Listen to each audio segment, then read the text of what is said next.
ดีค่ะวันนี้เราจะไปซื้อลูกชิ้นไปกินลูกชิ้นแดดออกค่ะแดดออกร้อนมากเลย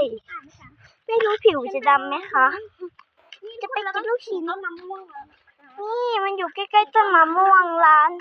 มันอยู่ใกล้ๆร้านลูกชิ้นเลยต้นมะม่วง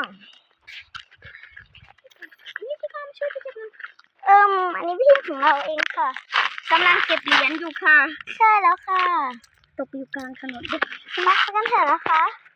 ไปกันต่อเดี๋ยวให้ดูต้นมะม่วงนะคะเดี๋ยวมาเจอกันใหม่นะตอนกินลูกชิ้นเสร็จนะคะไปกันต่อนะคะวิ่งเลยเราจะกลับไปกินลูกชิ้นที่บ้านอร่อยนะคะนี่ลูกชิ้น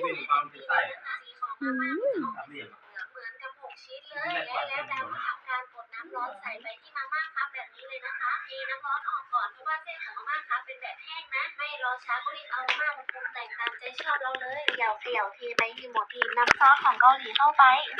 เหมือนว่าทีจะยังไม่พอนะจัดไปอีก2แผ่นเป็นไงล่ะมาม่ารสไก่ชีสตามด้วยชิ้นแน่นๆไปเลยจุกๆก็ได้หน้าตาแบบนี้นะมาม่าครับรสไก่ชีสไม่ล่ะตอนนี้พนักงานเซเว่นกำลังคิดเงินอยู่นะคิดไปคิดมาทางคิดตังทางเอาไปเวฟบริการลูกค้าถูกใจดาวจริงๆตามด้วยมาม่าชีสของเราไปใส่ในเตาอบทุกคนดูคลิปนี้ตอนกี่โมงอย่าลืมคอมเมนต์บอกกันด้วยนะการตกแต่งนี้